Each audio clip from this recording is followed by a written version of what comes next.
given us a terrific primer for today in that sense. Thinking scientifically, thinking with that particular brand of logic tends to unlock all sorts of questions that we have. What I'm going to do now is ask a friend and colleague Mike McCallum to come back up. You've all met Mike before over the course of the 2 days, met him yesterday in particular, and he's going to give us a refresher on where we got to yesterday in the breakout groups. So can I ask you all to welcome Mike McCallum?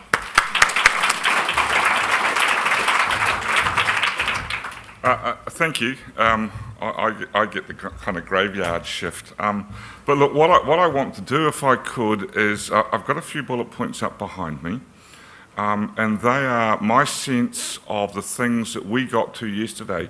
And I want to check this out with you because I think together with the work that you've seen from particularly Tim and John this morning, is that forms the platform for the discussion. But this session that we're doing now is very much about your ownership of these outcomes, not mine. So perhaps what I might do is just run through them quite quickly, see whether they accord with your sense, and then I'll just open this up for comment.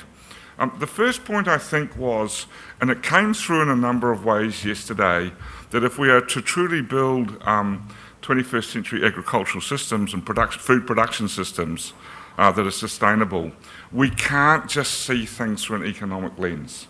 We need to see them through a social lens, a cultural lens, and an environmental lens as well.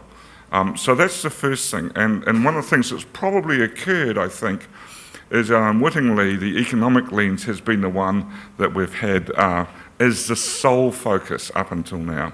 So that was the first point I think that came out from yesterday. The second point was, and it's been rehearsed a number of times, that however we dish it up, and there was some fantastic work done, the Vail research, Julian Cribb's stuff, John Williams' stuff, it's gone on and on and on, that we will live in a future of constraints. And that whatever the sustainable food system that we need to develop for the 21st century, it will have to be cognizant of those constraints. And that will make it different from the one that we've got right up till now, which by and large has not paid a lot of attention to those constraints. The third thing I think that came out yesterday, and it came out particularly for the from those who are expert, if you like, at the consumption end of the system, was that when we see pressures applied to systems, then the outcomes, generally speaking, for all of the participants in our food systems generally go down, not up. So we talked about, Amanda Lee talked yesterday about what happens to people when disposable incomes are under pressure and how they go to, I think her phrase was high energy, low nutrition foods. I heard in one of the workshops yesterday about the issues that occurred during the floods and the cyclones and how vulnerable people's food supplies were when those events occurred and what that actually meant.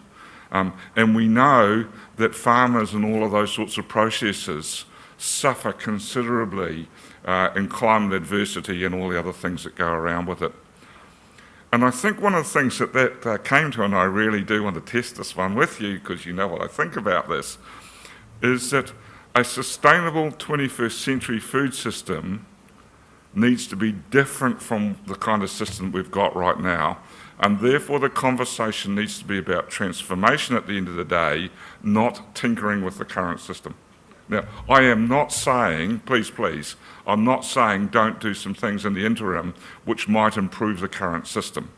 But I am saying that if we truly want to create the sustainable food system of the 21st century, then we have to really rethink the whole thing. And that's really what we're going to focus on today, what this exactly looks like.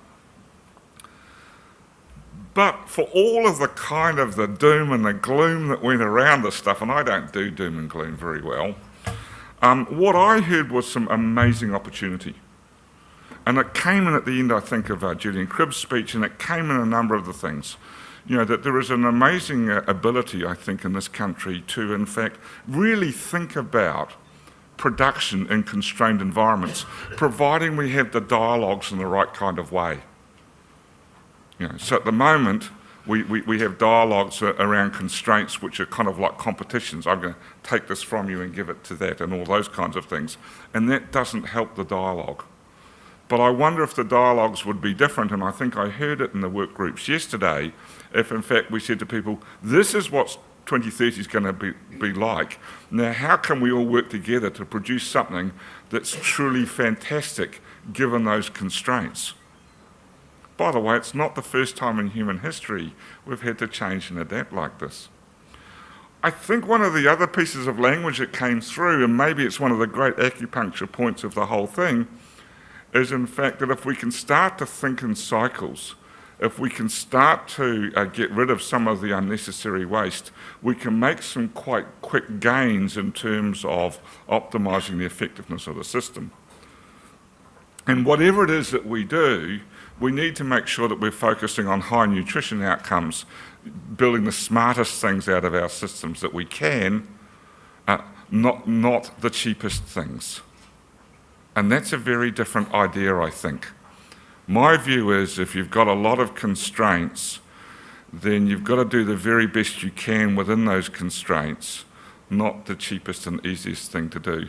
And that, I think, might be one of the biggest shifts that we need to grapple with as we start to talk about our 21st century food system.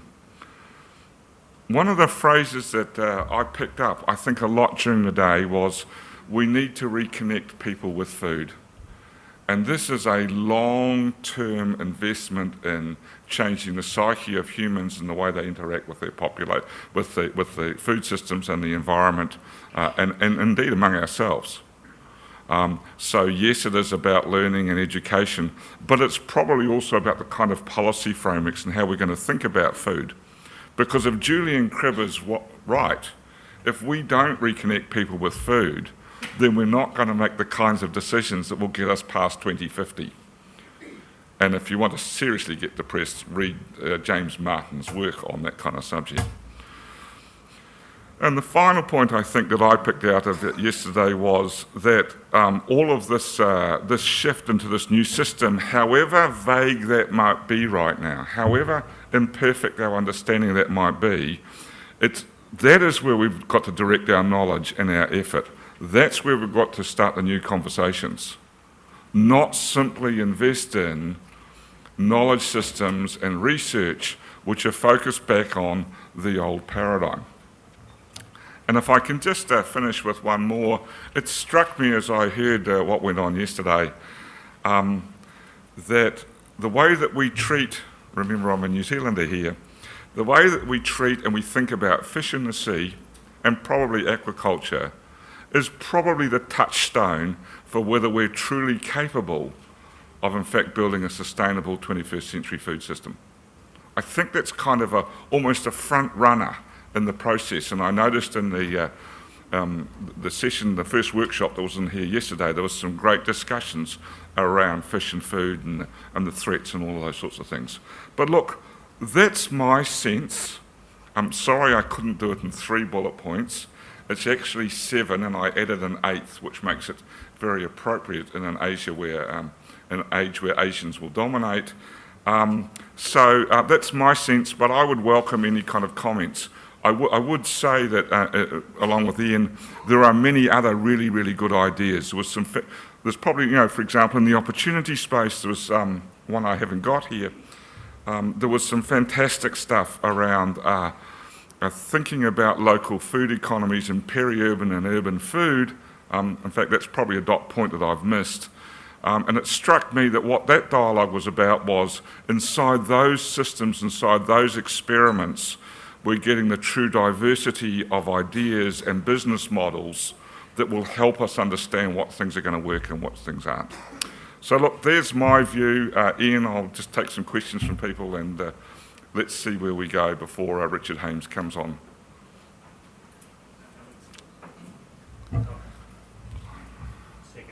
I worried about this all night, I've got to tell you. Sir.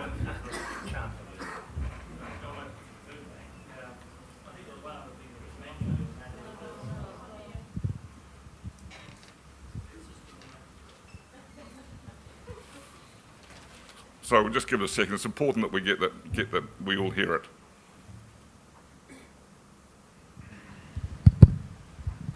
Sorry about that. John Webster from Food Bank. I think there was one other point that was, or a couple of other points that were made, but one is that this issue of food security is actually current for quite a large proportion of Australia's population. It's not the future, it's actually right now. But I actually spent the rest of the years of my life before Food Bank actually involved in the food industry. And I think the first point up there only partly captures it. I think the issue, it actually has to be looked through an economic lens, but we have to put true economic value on the other things. And I think that's what Tim and John were saying. So if you put the real economic value on the environment, on the social implications of food, etc., then you can look it through an economic lens, then you will get it through the dry economists. And if we can get an economic model that actually puts a real value on the things we're talking about, then I think we can actually start to move something forward. John, look, thank you for that. I would take all of that. I did have one or two of those ideas, but not all of them written down in my first version. But then these slides would have been about 15 pages long. So look, I take the comment. Thank you for that. Mike, you being a Kiwi may not be aware of what I'm going to say, but I'd like to, don't mean that unkindly, I'd like to talk about some opportunities. And I thought Liz Clay, way down the other end, might have mentioned it.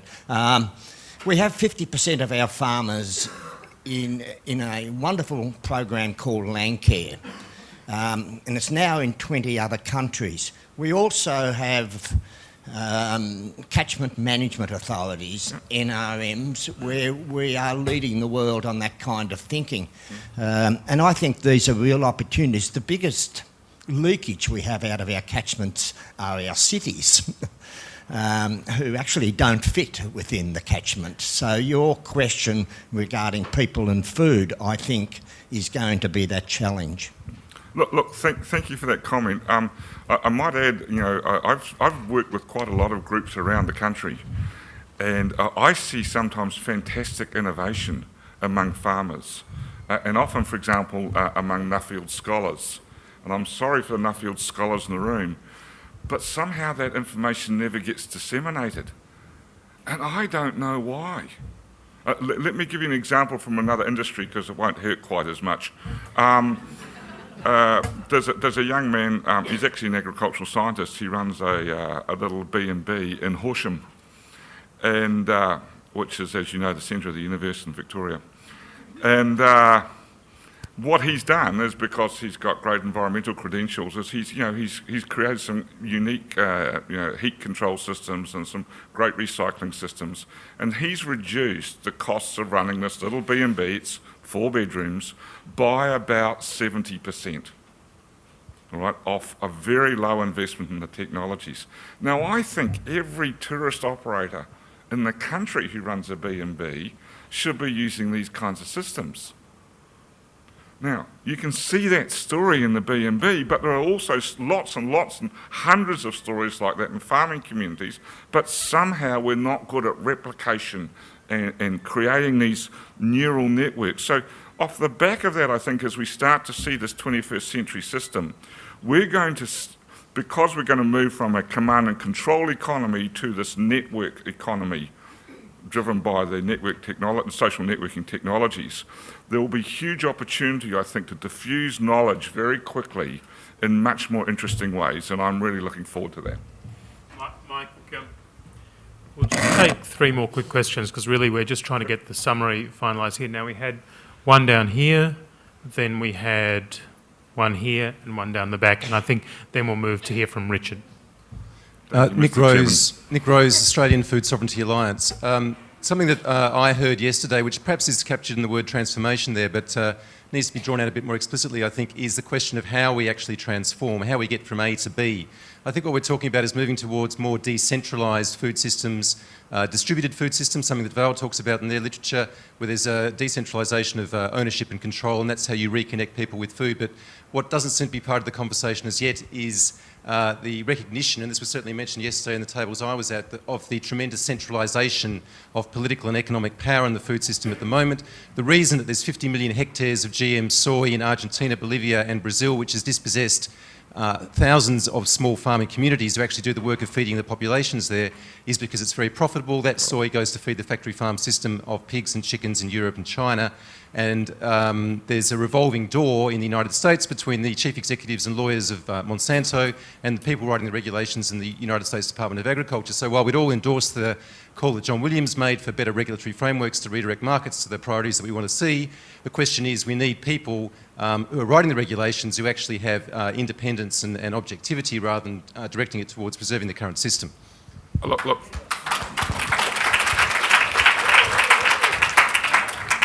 Firstly, thanks for the comment, and it certainly is in the fabric of what I heard you say, and I'll take that on board. And I'm going to leave it to Richard Hames to comment some more on that. I think he will give real voice to what you're saying.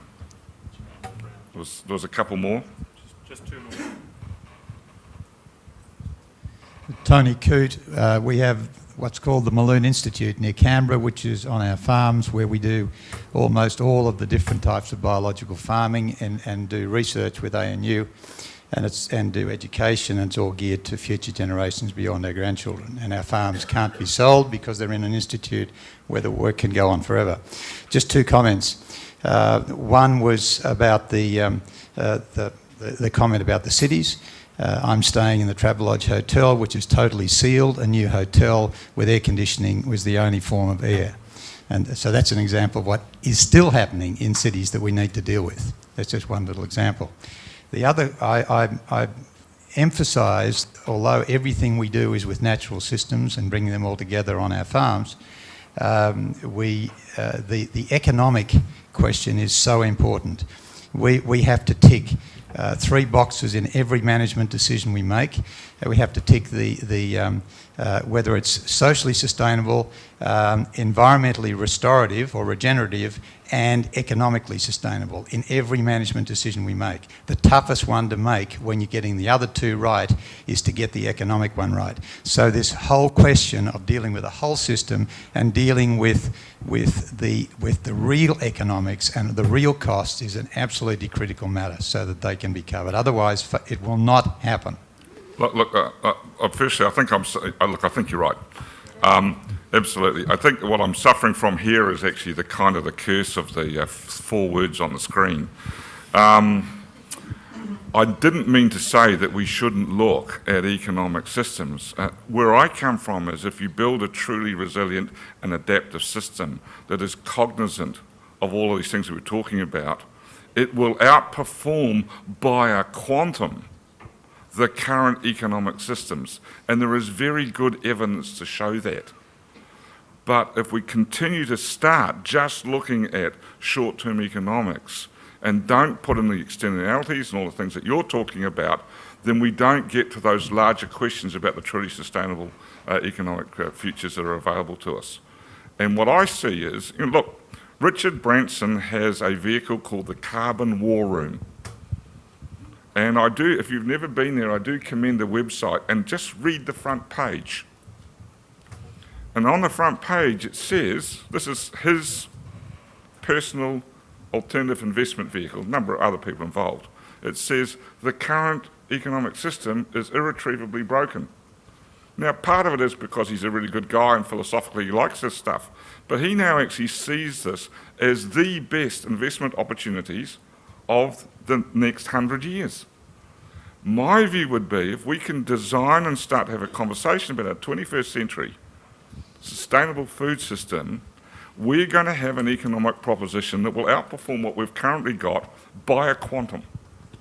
But we have to think about all those other things as well, otherwise we won't get there. And I'll take the comment at the back. One last quick question. Comment at the back. Bob Phelps from Genethics. Hi, Bill.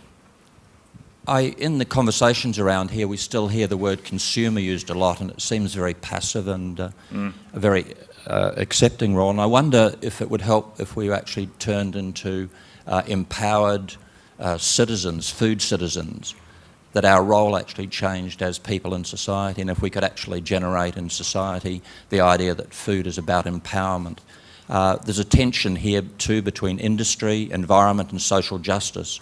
And I wonder if we ought to be working on reconciling those 3 things. Totally agree. Thank you very much indeed, and we'll put all of that in the record. Ladies and gentlemen, thank you very much. Thank you, Sue. I hope I haven't Thank you, taken my Michael. time. No, you've done well. Thank you very much, Mike. And I think it was good to take some questions and comments there, because that's part of our feedback to you of the conversation we were having yesterday. And we'll keep doing that as today goes on. After morning tea, we're going to move into another session of breakout groups where we'll be looking at the questions: what new policies and business models are required? How do they create value for creating a sustainable and resilient food system? And what capabilities do we need to do that? And I'll be asking you to pick up on all of the threads of conversations and presentations that you've heard today. But setting the frame for that now, I'm going to invite Richard Hames to come back to the front.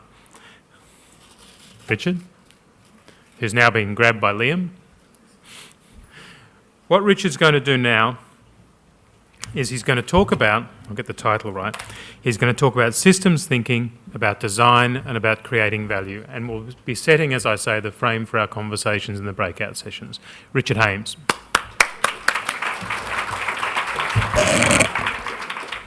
Thanks, Ian.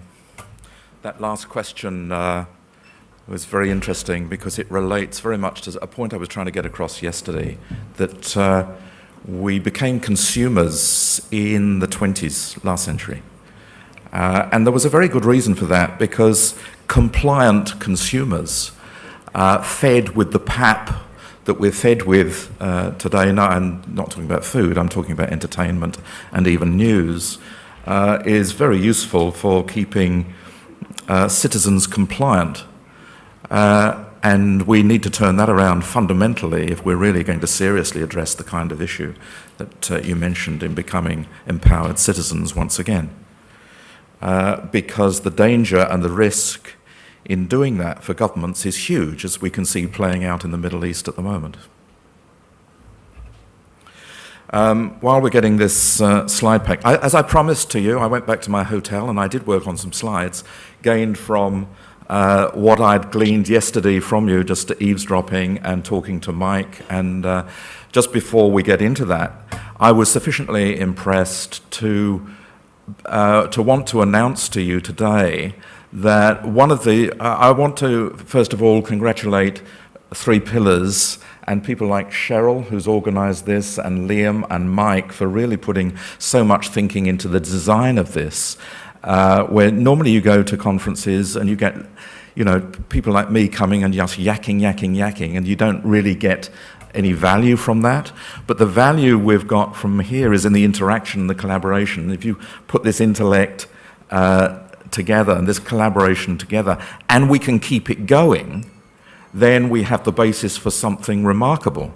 And so I would like to announce that Australia 21, I'm president of Australia 21 as from last month, and I would like to announce that we will be taking on board the creation of a sustainable food lab along the lines of the American model to connect all of you together and to keep this conversation that you've started here yesterday going in Australia, so that it gathers power, it gathers momentum, and it brings people together who would perhaps otherwise, in different contexts, be antagonists. So we're going to be doing that, and in fact Mike McCallum is going to lead that as part of our design and production action theatre.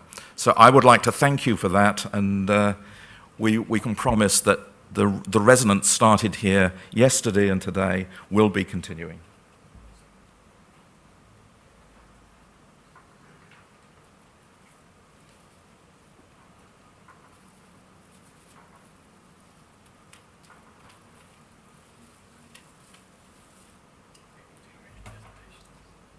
Yes, here.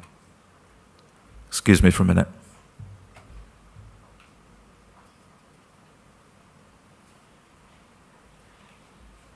Do you want to play?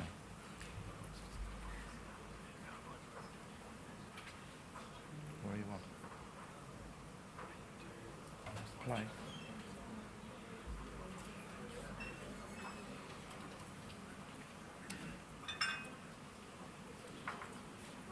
Okay.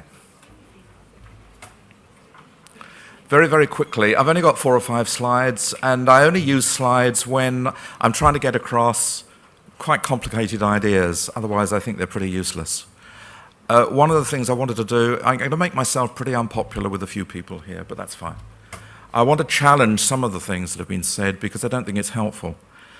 And I promised to show you a tool, and I'm going to leap into this straight away because I heard from John this morning, this is something I'll take up with John, this notion that there's somehow a trade-off between food and, who are the winners? There's either or.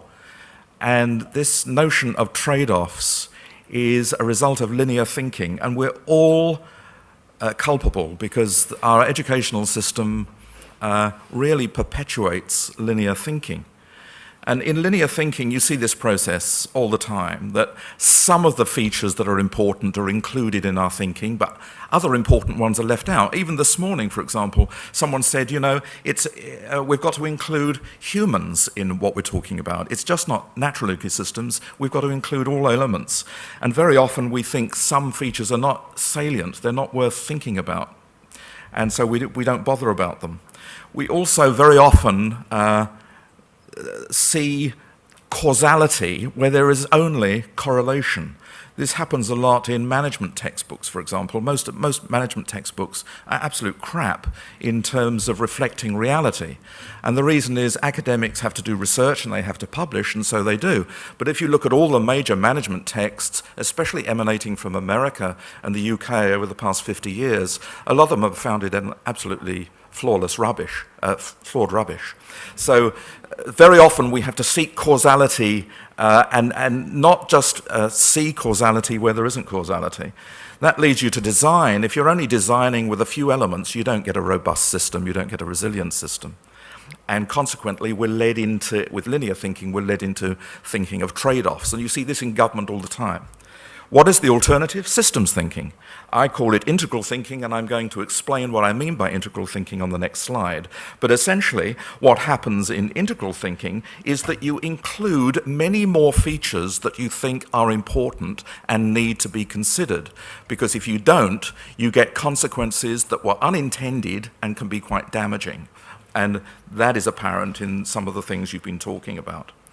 Then causality changes. We actually begin to see asymmetric causes and causes that previously were not on our radar screens, which leads you, when you come to design of the system, which you'll be asked to do today, to a much greater awareness of all the various components that you need to design with, so that your architecture actually reflects a whole which is viable, which is enduring, which is sustainable, without which, in fact, it will not be. Which leads you to resolutions of the kinds of things we were talking about. It's not a trade-off between better food outcomes and a different kind of economy at all. What we're trying to do, as the phrase I used yesterday, is to integrate the best of what we have and transcend that. That was what Mike was talking about. And if we can transcend, which requires transformative conversations, then we get to a totally new system which is viable for how many people we have on the planet. So that's just a little tool to, as a memory jogger, if you like, to remind you that we're all embedded in linear thinking because that's how we're taught to analyze, and reduce to the smallest component. But what we need to do actually in this context is to synthesize, and make sure that we're thinking integrally. Now, what is an integral model? Those people who know the world of Ken Wilber will recognize this model. Very, very simple. And I don't do doom and gloom very well either. But there is no doubt that at the moment we're committing ecocide. And we're doing it intentionally. Or rather, the Western developed world is doing it intentionally. And there are various crises, but the 4 crises that we need to deal with if we're going to redesign the food system to be more sustainable and more secure are both at the individual and collective levels, of our interior worlds and our exterior worlds. Now, one of the fundamental problems that we have living in a country like Australia is that we're so inducted into the Occidental way of seeing things. And I mentioned this in passing yesterday, that always what we want to do is look at the physical manifestation of what we've got and say the problem is out there. What the integral model does, I think very effectively, is to say that's all very well, but the problem starts in here. That if we weren't thinking this way and behaving this way, that out there wouldn't be the way it is. So the link up between individual and collective interiors with the exterior world as it manifests are absolutely critical when you're dealing with the design of any system whatsoever. And let me tell you the story of these crises at the moment, because it starts with how we behave as individuals. And of course, the more individuals there are on the planet, the more excessive that behavior becomes. But we live in a paradigm which is based on competition and scarcity, and that leads us into a system that is really not sustainable. We know that. We heard that yesterday. We know that in our heart of hearts. And yet it's very, very difficult to really grapple with the deepest problems around behaviours, individual behaviours. So we do have a crisis of behaviours. That has led to the crisis in systems. When you talk about peak oil or peak water or peak whatever it is, you're dealing with a crisis of systems that are beginning to cascade in the way they are failing.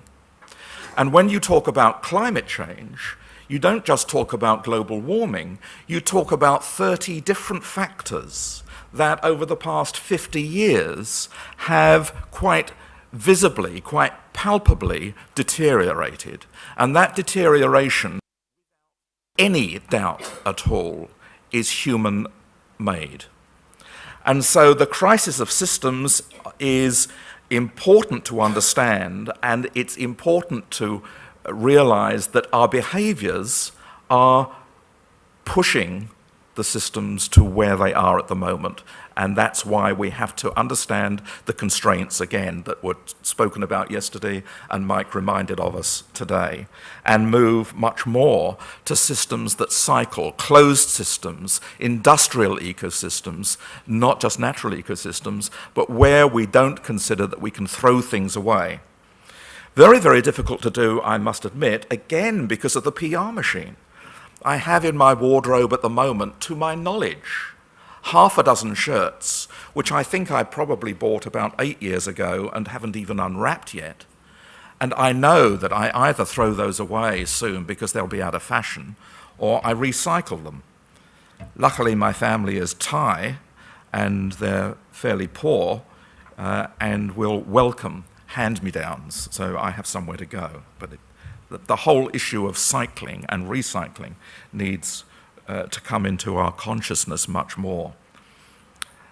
That crisis in systems, in fact, has led to what we see now as a crisis of culture, where we're setting ourselves against each other more and more, and trying to defend positions which take us out of the context of being a human family and into the context of being different from each other, whether it's Christian versus Islam, or people who have knowledge against those who do not have knowledge. What we're actually seeing are clashes that are exacerbated and fired up and perpetuated by the media because it sells.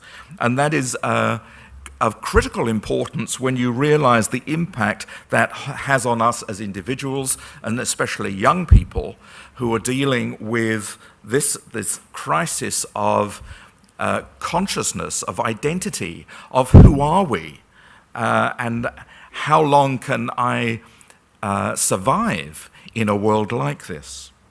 So all of these crises are interconnected. And if you're designing a new system which leads us out of the crisis we are in with the lack of a sustainable food system, with an insecure system, which is non-viable. In Stafford Beer's terms, this is a non-viable system. It cannot endure. It cannot go on for long without breaking. Then you have to consider all four of these domains. It's no good saying we're Western, we're Occidental, we need to concentrate on the economy and the physical environment out there and how we measure that, because it all derives from how we think and how we are, our states of being as human beings. And that connected us. And as I mentioned yesterday, when you're talking about systems, you're talking about relationships. So I go back to what I mentioned yesterday, which I was going to build on, which I did last night. These three life-critical systems in terms of food, which is all around production, or the economic production, or economic activity, if you like, of producing food. The way we consume food, and the food we consume, and the environment, which is, of course, the context for both. Again, taking ideas from what you were saying yesterday and trying to synthesize those ideas, I believe the main things we need to consider in terms of production towards a viable system of production is to increase biodiversity. The loss of biodiversity is a real issue, and it's very often glossed over and not really thought about, but it's also led to monocultures in different parts of the world, including Australia. The huge variety of plant life that was once so prevalent has been lost, and we need to recultivate that. We need to inject more sustainable practices, even to farming communities, who are really the stewards of the land, the farmers. And we can do that if we scale up inventions and technologies that already exist. I'm thinking of the experiments that are going on in biomimicry, where we're actually mimicking nature's example. One of the latest breakthroughs I find fascinating is the fact that energy in nature comes about through photosynthesis, as we all know, which is a very viable form of production. And there's an artificial leaf just being produced, which is actually many more times efficient than a natural leaf. And it's breakthroughs like that, mimicking nature, that are going to help a lot. Also technologies and ideas like permaculture, which when scaled up, can become much more important for viability of our systems. We need to realize the value in ecosystems. When we look for value, very often we talk about economic value. I work a lot with banks, and really all they think about is economic value. That's very, very difficult, because when you talk about value, there are other kinds of value. There's social value, there's cultural value, and that there's value that comes about in an extraordinary number of ways. And we have to understand what are our intentions around the creation of value. What value do we want to create and invest in that is not purely economic value? Economics is just one window of looking at a particular issue. And I just want to raise an issue which came from someone who asked a question, or actually stated something about the economy, which was so important, because he was absolutely right. But we need to get into our minds that the market economy, and this is an argument that if you understand economics, most economists are yo-yoing backwards and forwards between Keynesian and Galbraithian points of view, and they both miss the point. That market economics is a relatively new phenomenon, and it's really confined to a small part of the world when you compare it with other forms of economic value, like bartering, for example, redistributive economies, and the various economies and economic systems you find in different parts of the world. So we have to put that into perspective as well. Overall, in terms of production, what we need to find are investment instruments that return to investors in a sufficient way that allows people to invest more, because at the moment, investment in new technologies and innovation for food systems is negligible. 60% of the world's investments at the moment go to weapons. Weapons because in places like the Pentagon, people have done their scenarios and are clued up about the cracks in the food systems and the lack of water, for example, and the high price spiraling costs of food, and the lack of grain harvests increasingly. And they're saying in their scenarios, we know there's going to be conflict around water. We're seeing it now in some parts of the world, so we need to invest in the weapons that will give us the ability to defeat people as we always have, even if the terms have changed. So we need to change the investment instruments. In terms of consumption, the changes there, I think, I hear more and more cries for more, and more. I just believe that's linear thinking. And I don't think that's necessary. I think if you actually look at the amount of food produced in the world, compared with the amount that's thrown away, we probably have enough. If it were produced in the right places and gets to the right people in the right way, and is also the food that we need to be consuming, not that's marketed to us that we should consume. I also believe that the Lester Brown's call recently for an international food reserve should be something that we consider seriously, perhaps even in terms of, I know there are various ideas about an ark where we begin to preserve seeds in a way which actually gives us potential for future biodiversity which is different from today.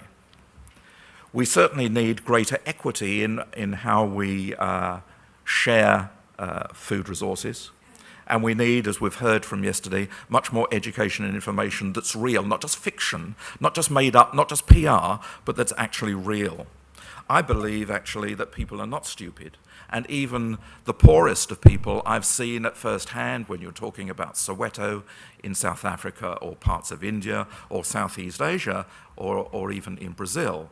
I've seen people who, when understand the issues in a deep way, will shift and pay what they need to pay for subsistence in ways which perhaps sometimes astounds us. I believe that if that information is unclouded and untainted, and we get the right information at the right time, that people understand that enough is enough, and they will pay for the things that really matter. In terms of the environment, I can't say more or better than Tim and John. They're the experts on the environment, but I have heard you say, and I concur absolutely, that we need to make sure that our design contains resilient thinking. The systems need to be resilient, especially in a place like Australia, where it is likely that the fires and the floods and the droughts will increase over the next 40 to 50 years. What do we do in terms of making sure that our food systems are resilient and can deal with those kinds of crises and bounce back? We need to adapt and be adaptive much more than we have been. If we can do these kinds of things, if we can design a system that is in balance, then we create something which is sustainable. But we need to ensure that every dimension of the integral thinking is included in these three life-critical systems which make up a powerful overall system. So I finish with just a few thoughts. Again, what I heard you say yesterday, what are the opportunities? And I see these opportunities as strategists because my day job is helping organisations and governments think through what their strategic opportunities are. And you may have heard Mike refer to strategic acupuncture points. This is better than leverage. Leverage requires effort. And a lot of corporate strategic planners think in terms of effort. I don't, because I started in medicine probably, and so I understand systems from a medical point of view. I see new energy released through things like acupuncture as much faster, much more pervasive, and much more enduring. So I look for strategic acupuncture points to change the energy in the system. I believe there is no doubt at all that we need to move to a no-growth economy, at least in resources. It needs to be a steady-state economy. Has work been done on this? Yes. There are any number of studies that show and demonstrate unequivocally that we cannot keep growing our economies. This is counterintuitive because we've never had to do that before. We've always assumed that the economy has to grow for jobs, for affluence, for this, for that. And it's those things that are actually at the root cause of one of the problems of this system being unsustainable. We need to focus on new investments, I mentioned that, but there's not sufficient investment going into renewable energy, and that's a huge key, of course, for a sustainable food system. And there's not enough investment on adapting to climate change. And as again, I'm not just talking about global warming, I'm talking about things like biodiversity, overfishing, lack of biodiversity, overfishing in the oceans, soil erosion, the water aquifers lowering, water tables lowering, all of those things. There are about 30 factors that are really worrying. And we need to invest our thinking and our money and our capital into those areas. We need to conserve much more than we do at the moment. And again, Mike's point and the points I heard over and over again yesterday, in every group we need to move to cycling and recycling because that's how systems work. We need to build resilience into the supply and demand cycle. We need to be able to recover and be resilient, in other words. We need to increase investment in rural futures. At the moment, all our investments that are really before our eyes are assuming that we're all going to be living in cities. Now, in a country like Australia, we need to stop neglecting rural and farming communities and start thinking seriously about how our investment can be made in ways that revitalise farming communities and so that rural Australia has a future. I mentioned this yesterday, and for the corporate representatives here, I'm not getting at you, but it's just a reality. This is not a fiction, it is a reality, that we're so influenced by the messages sent to us by the major food corporations who actually their motive is profit. And very often they need to think very seriously about how they can change that motive or at least spread it into in other ways. And that's being done in certain parts of the world through the conscious capitalism movement in particular. If you look at whole food markets, for example, in the US, they do a remarkable job of educating people about what is good nutrition and what is not.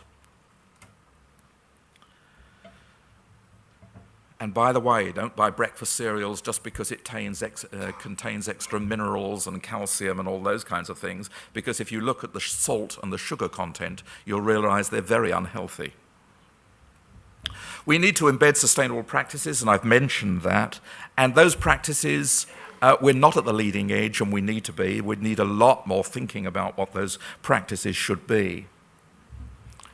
The creation of value, or you're going to be asked about this as you go out into breakout groups. What value do you want to create? It's not just economic value. Look at other forms of value, and especially integrally, how can we create a world which is one of hope and joy and living life to the full, rather than the pressures that exist on us at the moment through systems such as the food system. They're just some of the opportunities to think very, very differently about the food system, how it endures, and how we actually design that system. And that's it.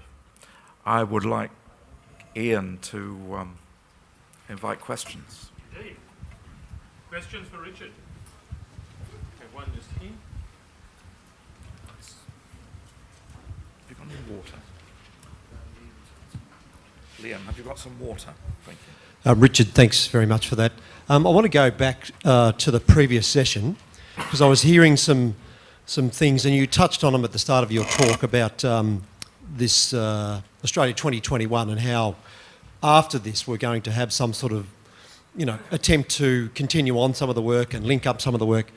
And I mean, that stuff is absolutely fantastic. And, I as a business owner and so many farmers who are at the cutting edge and doing, stuff far beyond where John and Tim and you have spoken about.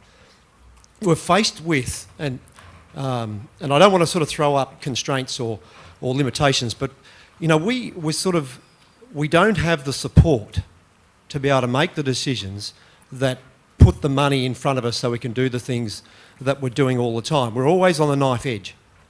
And, unless there's some sort of transformation in this whole room with government representatives, the people who have got the money in their pockets or whatever, then a lot of the stuff here, I'm throwing this at you as a challenge because it's a real thing for us and so many people who are saying, well, this is all well and good, but I've got to go home and deal with the regulations that say I can't rehydrate my farm because the water has to flow. It's a legal responsibility.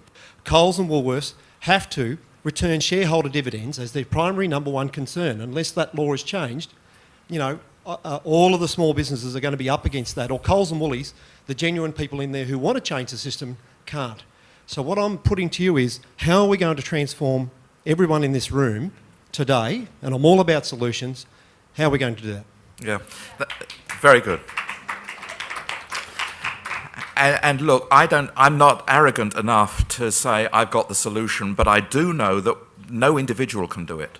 And the collective power of people is so important, which is why I wanted to establish in Australia a sustainable food lab which brings all stakeholders together.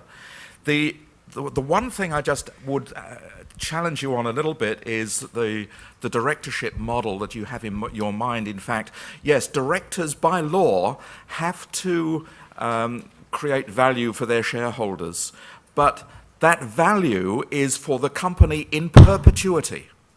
Actually, in law, directors are supposed to be looking to the future and create food for the future, basically. But I do believe that over the next 10 years, we're going to see fundamental changes to the law around directorship as well, because we cannot, it's the issue of ownership. We have to understand that our collective ownership of resources such as clean air, forests, oceans, even silence, those kinds of things are things we should be valuing as communities, and they're not protected, and we can't get the investment required. Absolutely correct. So all of those things need to be changed and transformed. But transformation doesn't happen in an instant. And it only happens when people get together and the power of being together. But I don't have the answers. I have a framework, but no answers. Jimmy Cocking from the Arid Lands Environment Centre. Thanks, Richard, for your amazing, insightful talk. One of the biggest, because I think a lot of us here are working towards resilience in our own work, but one of the biggest challenges that we face is the resilience of the current economic paradigm, and I would like you to comment on how we might challenge that while also building resilience.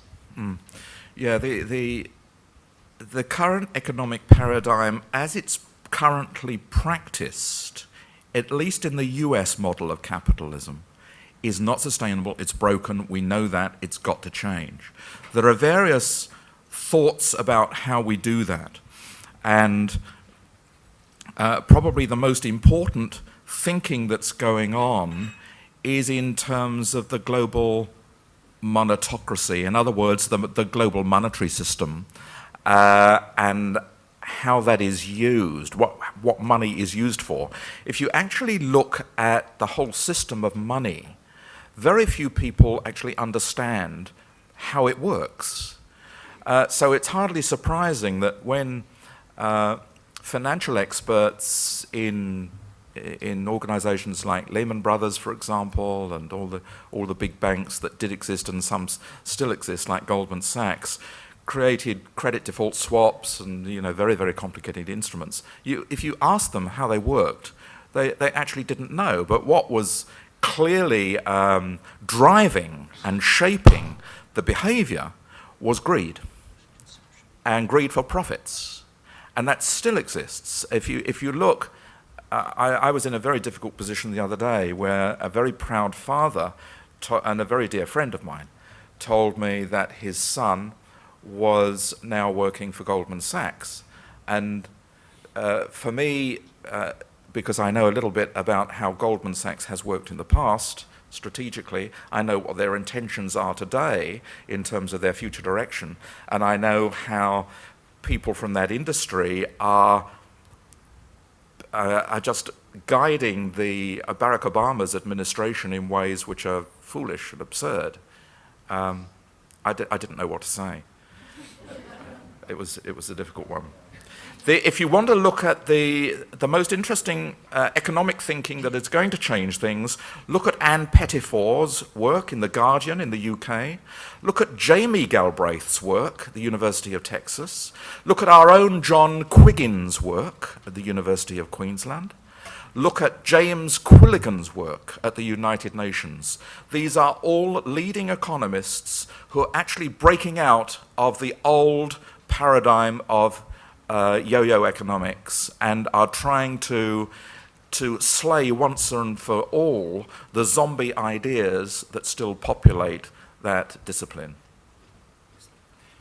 Colleagues, I'm going to have to draw our questions to a close here because we do need to have a quick break and then come back for our breakout groups. The questions I notice are very much about the sort of issues that we're going to deal with over the next couple of hours. How do we deal with them? How do we take what are huge problems, systems thinking that we need to apply, and do it ourselves? And I think Richard's answered very succinctly, we need to do it by working together. Now I'm going to invite you to have a quick break now, but before you go, we will come back not here but straight to our breakout groups after morning tea. I'm going to ask you to have a quick morning tea and be back by, in theory, 10 past, in reality, 11:15. The 4 groups that are starting now: sustainable farming and land management will be in this room. Food processing and distribution will be along in the Laureate room. Consumption will be down in the Medallion Lounge, and food waste down in the Crest room. We will work in those groups between 11:10 and 12:30, at which point we will break for lunch. Thank you all very much for your attention this morning. I look forward to working with you after morning tea. Cheerio.